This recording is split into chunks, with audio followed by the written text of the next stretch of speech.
When Donald Trump But a thing like this unveiled has his never, latest ever tariff happened demands, before. the world Joe Biden assumed is out of that control, small but really the nations, people out of control especially are in the people that Africa, surround him. would I saw simply nod in America. agreement.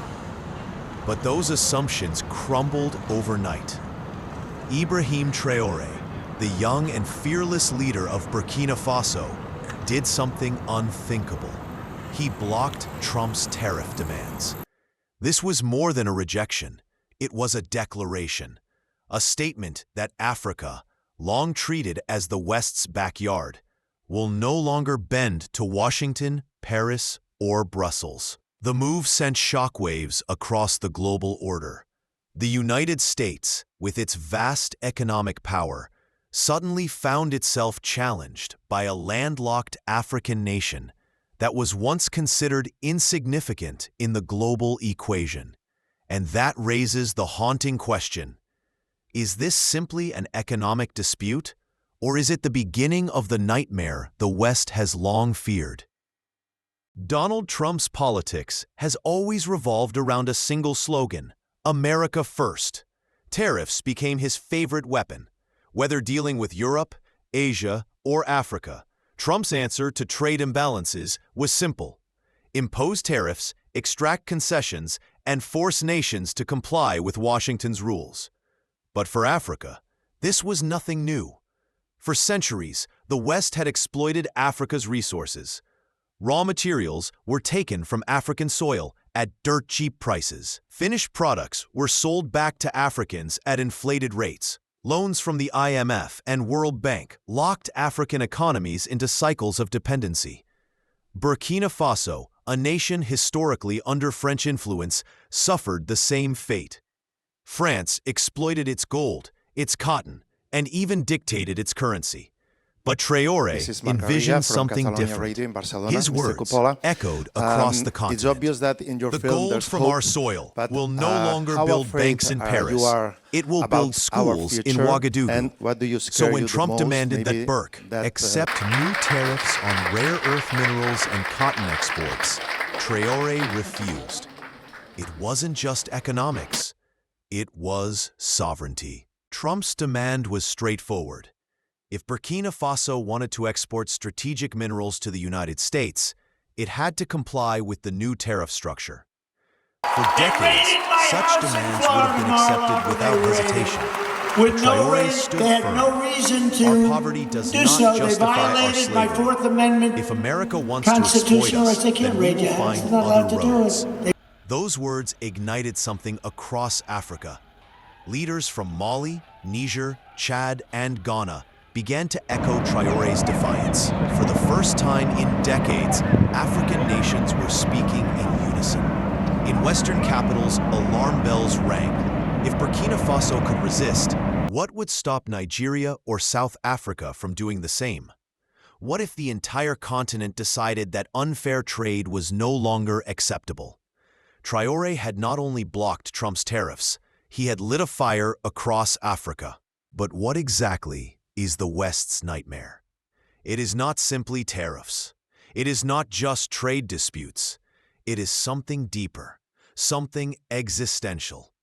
The nightmare is Africa awakening. For centuries, the West divided Africa through colonialism, through economic exploitation, through political manipulation. France controlled African currencies through the CFA franc. America disguised its influence behind aid programs. But Traoré's refusal exposed the fragility of this system. Consider this: America's technology and defense industries cannot survive without rare earth minerals. Where are these minerals found? Africa. If African nations demand fair prices, Silicon Valley trembles. The Pentagon trembles. France is even more vulnerable. Its nuclear power plants run on uranium imported from Africa. If supply chains are disrupted, France faces economic and energy collapse. In short, by blocking Trump's tariff demands, Traoré challenged not just a trade deal. He challenged the foundation of Western economic survival. What makes this even more alarming for the West is the presence of China and Russia. When Trump tightened pressure and Traoré resisted, Beijing and Moscow stepped in. China offered Burkina Faso billion-dollar infrastructure deals. Russia proposed defense cooperation and new mining contracts. Where the West tried to isolate, the East offered partnership. And this is the core of the nightmare, the multipolar world. For decades, Washington and Paris dictated Africa's destiny. Today, Beijing, Moscow, Ankara, and even Riyadh are competing for influence. Leaders like Traoré use this competition to secure better deals for their people. For the West, this is a zero-sum game. If Africa shifts away from their orbit, Western dominance collapses. Traoré's decision sparked a chain reaction. Mali rejected American trade conditions. Niger suspended uranium deals with France. Ghana and Nigeria openly demanded fair trade terms. This was no longer about one country. It was about a continent waking up. The West's traditional strategy, isolating a rebellious nation, imposing sanctions, and forcing submission, suddenly looked outdated. If multiple African nations resist together, sanctions lose their bite. Traoré had set a precedent. He had shown Africa that resistance was possible and effective. Looking ahead, three scenarios emerge. Economic warfare. The West may escalate by imposing sanctions. But with China and Russia ready to fill the gap, sanctions will not have the same effect they once did. Political destabilization. The old playbook may return, sponsoring coups, fueling opposition movements, and creating internal chaos. Yet, Traoré and his allies are increasingly aware of this tactic and preparing countermeasures.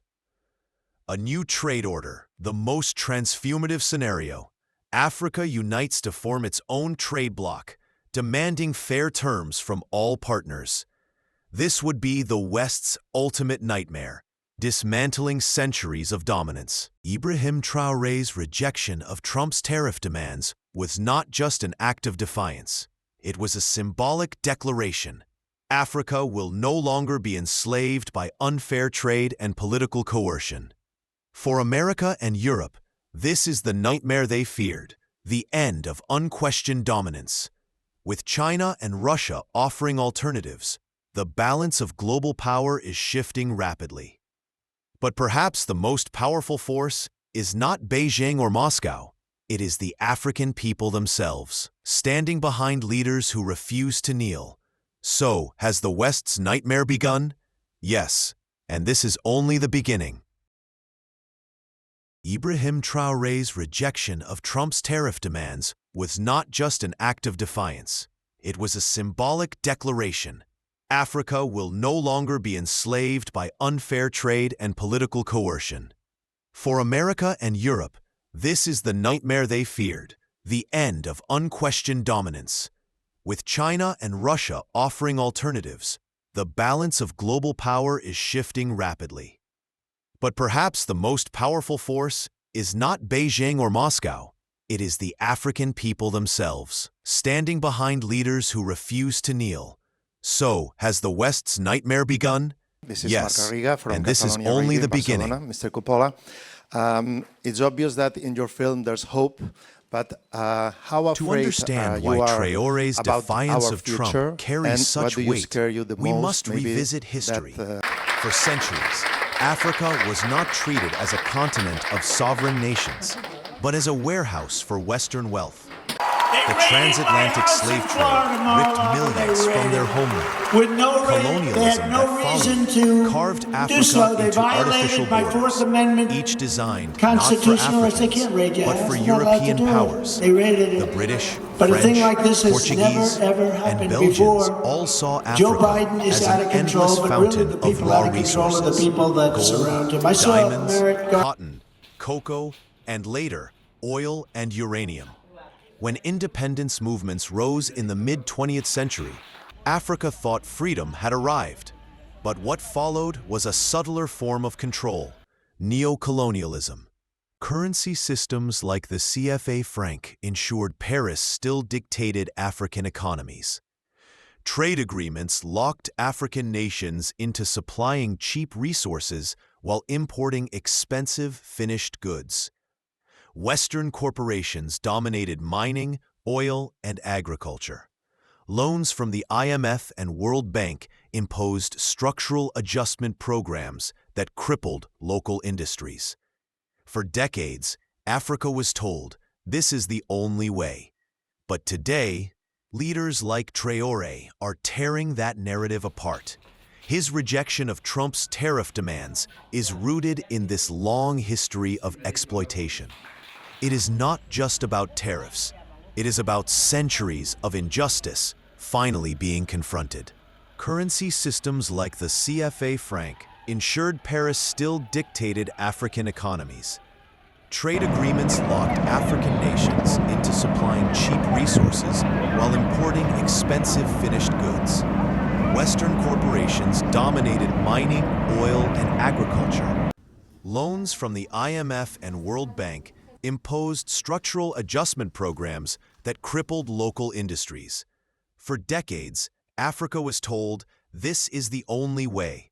But today, leaders like Traoré are tearing that narrative apart. His rejection of Trump's tariff demands is rooted in this long history of exploitation. It is not just about tariffs. It is about centuries of injustice finally being confronted. By imposing tariffs, Trump believed African nations would be forced to comply. But Traoré's refusal disrupted that calculation. For the first time, a leader from a small African country told Washington, "Your rules do not define our destiny." This sent a dangerous message to other African capitals. If Burkina Faso can resist, why can't we? Who is Ibrahim Traoré? And why does his voice matter? Unlike traditional African politicians groomed by Western universities and institutions, Traoré rose from the military, from the grassroots of Burkina Faso's struggles. He embodies a revolutionary spirit that resonates with Africa's youth. Traoré's ideology is built on three pillars. Sovereignty. Burkina Faso must control its own resources. Unity. Africa must stand together to break free from Western dominance. Multipolarity. The future lies in partnerships beyond the West, with China, Russia, and the global South. When he rejected Trump's tariffs, it wasn't just a negotiation tactic. It was an extension of his ideology. For Traoré, compliance would mean betraying his nation's sovereignty. Resistance, even against the most powerful empire, was the only choice. This is why his defiance resonated so strongly. It was not merely a political move. It was a statement of belief. The Western media quickly painted Traoré as reckless, dangerous, and destabilizing. Headlines in Washington spoke of African defiance threatening global markets. French newspapers accused him of pushing Burkina Faso into Russia's arms. Think tanks warned of a new Cold War battleground in Africa. But beneath the propaganda was fear. Fear that the narrative of Western superiority was crumbling. For decades, the West controlled not only Africa's resources, but also its image. Africa was portrayed as dependent, chaotic, and incapable of independent thought. Traoré shattered that image. By standing against Trump, he forced the world to see Africa not as a passive victim, but as an active player in global politics. For the West, this was terrifying, because if Africa can think and act independently, then centuries of Western dominance lose legitimacy. Behind closed doors, Western policymakers began to dust off an old playbook. History shows us that whenever an African leader defied the West, consequences followed. Patrice Lumumba of Congo, who sought independence from Belgian and American control, was assassinated. Thomas Sankara of Burkina Faso, Traoré's idol, was killed in a coup backed by foreign interests. Western governments have often resorted to economic strangulation through sanctions, political destabilization by funding opposition groups, military interventions disguised as peacekeeping, media campaigns to delegitimize defiant leaders. The question now is whether Traoré will face the same fate. Will the West attempt to remove him as they did with leaders before him? Or will the new multipolar reality, where China and Russia provide protection, make such moves impossible? One reason Traoré can stand firm is the rise of BRICS: Brazil, Russia, India, China, and South Africa. This alliance is expanding, offering countries like Burkina Faso an alternative to the Western-dominated system. China's Belt and Road Initiative is building railways, roads, and ports across Africa. Russia is providing military training and security cooperation. Even Middle Eastern powers like Turkey and Saudi Arabia are investing heavily. Traoré is leveraging this multipolar world. If America imposes tariffs, he can turn to China. If France cuts aid, he can rely on Russia. This strategic flexibility makes him stronger than African leaders of the past who were isolated. For the West, this is the true nightmare. The monopoly is gone. They can no longer dictate terms unchallenged.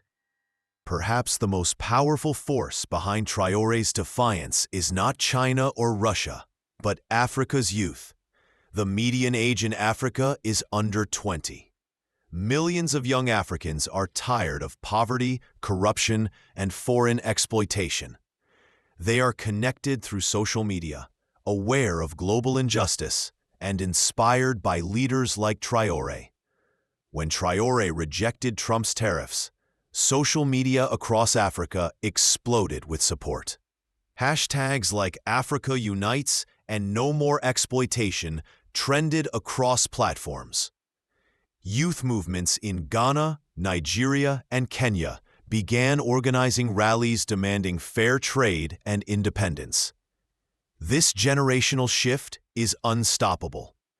Even if the West manages to silence one leader, the ideas have already taken root in the minds of millions. If the West fails to crush this movement, several consequences loom. Economic decline. Without cheap African resources, Western industries face rising costs. Geopolitical weakening. As Africa tilts toward BRICS, Western influence diminishes. Crisis of legitimacy.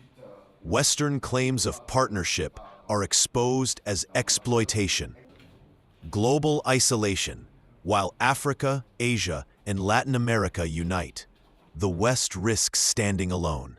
This is why Western leaders speak of nightmares.